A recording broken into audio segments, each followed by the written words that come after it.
Assalamualaikum warahmatullahi wabarakatuh. Perkenalkan, nama saya Nur Hikmah dengan NIM A24028 dari Stikes Bida Bangsa Majene, kelas keperawatan A24, ingin menjelaskan angka pada tekanan darah dan cara pencucian darah. Ya teman-teman, mari kita lihat videonya di samping. Nah teman-teman, hari ini kita akan sama-sama belajar mengenai apa itu angka pada tekanan darah, sistol, dan diastol.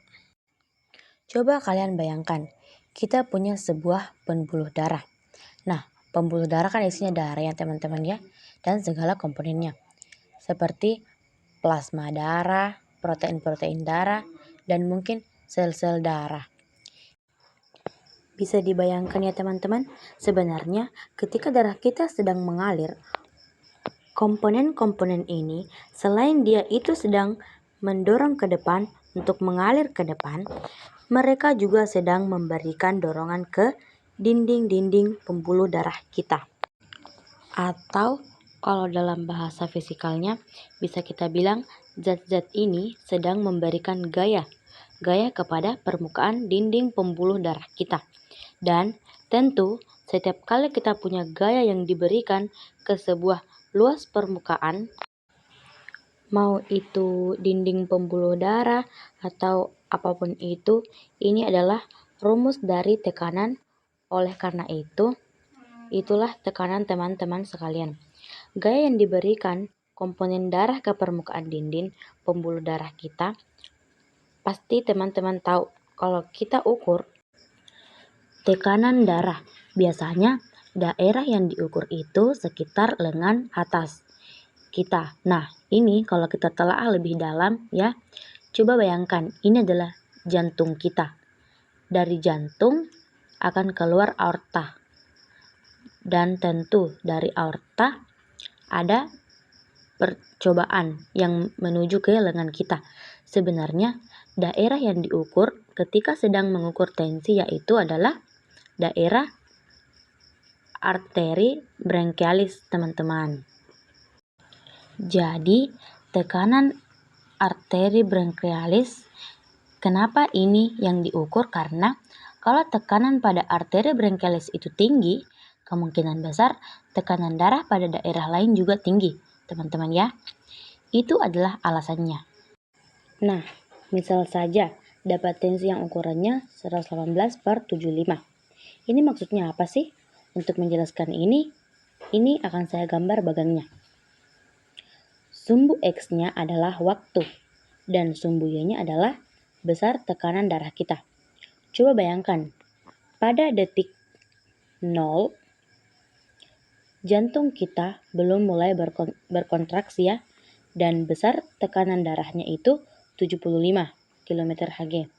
Nah, selanjutnya jantung kita mulai berkontraksi dan bisa kalian bayangkan ya, daerah akan mulai ditumpul keluar dan jantung ya menuju aorta dan menuju arteri branchialis kita. Tentu seiring proses ini tekanan darah tentunya akan mulai naik teman-teman, dan dia akan mencapai titik puncaknya yaitu 118 mm/Hg sesuai dengan bacanya yang saya dapat ini. Nah, berikutnya jantung akan mulai relaksasi. Ketika jantung relaksasi, dia akan mulai refilling darah ya.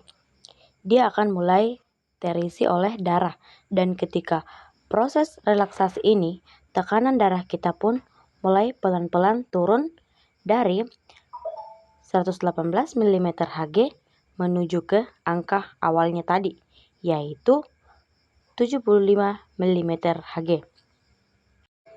Nah, sekarang ketika kita lihat bagang ini, kita mendapat dua hal yang penting teman-teman. Gini ya, tekanan darah arterial ketika jantung kita sedang berkontraksi, ini kita sebut sebagai tekanan sistol. Lalu di sebelumnya, tekanan darah artikel ketika jantung kita sedang relaksasi ini kita sebut sebagai tekanan diastol. Dan ini teman-teman, ini merepresentasikan satu buah detakan jantung. Lalu kalau kita perhatikan lebar dari bagang ini ya, kita bisa lihat bahwa durasi dari sistol itu lebih pendek ketimbang durasi diastol ini. Dikarenakan sistol itu sepertiga dari total durasi, sedangkan diastol itu 2/3 dari total durasi. Bisa dianalogi gini aja ya teman-teman, kita dalam waktu 24 jam, kita bekerja sepertiga dari hari kita dan 2/3 harinya ya hari yang biasanya. Itu, kita istirahat sama dengan jantung kita. Nah, sebelum aku pindah ke materi kedua yaitu tentang pencucian darah, ada satu lagi yang penting teman-teman. Kalau kalian memperhatikan sistol dan diastol itu sebenarnya sebuah range angka. Jadi dia itu bukan satu angka tekanan, tapi range tekanan darah teman-teman sekalian. Itu. Jadi kalau misalkan kita hitung tekanan darahnya dari 118/75, itu berarti ketika itu sekitar 75 118. Jadi bisa aja pada detik ini misalnya ini tekanan darah kita 90, lalu pada detik ini dia akan naik 110 dan akhirnya 119, dan misal di sini kita 80 gitu. Jadi ini menggambarkan resenya tekanan darah, bukan satu tekanan darah tertentu. Nah, sampai situ ya teman-teman. Semoga dimengerti ya penjelasan saya. Mari kita ke penjelasan kedua. Hemodialisis atau alat cuci darah. Apabila buah pinggang tidak lagi berfungsi dengan betul dan bahan kumuhan tidak dapat dikeluarkan di dalam badan, maka Anda akan diagnosiskan mengidap neuromia. Akibat kegagalan buah pinggang tanpa rawatan hemodialisis atau alat cuci darah, kesehatan Anda akan tercecas, menyebabkan rasa loya, muntah, kejang-kejang, menggigil, mengantuk, dan akhirnya membawa pada koma dan seterusnya kematian.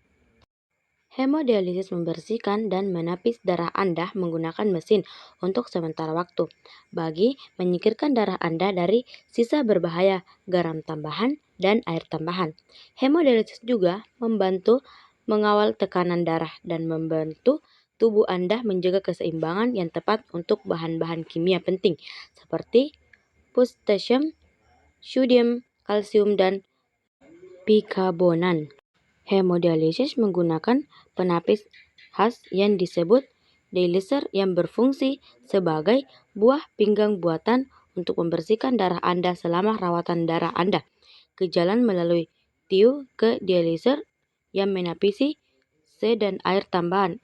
Kemudian darah yang telah dibersihkan akan mengalir melalui satu sel Q kembali ke tubuh Anda. Untuk tujuan hemodialisis ini, orang sakit perlu melalui pembedahan membuat pastikan saluran terbuka terlebih dahulu 2 jarum khas yang dicucuk ke dalam pistila untuk mengalirkan darah dan disambungkan ke mesin hemodialisis melalui tiup darah.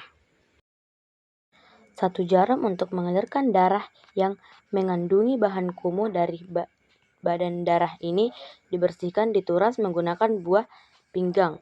Tiruan pada mesin hemodialisis, darah yang telah dibersihkan akan masuk semula ke dalam badan melalui jarum yang satunya lagi.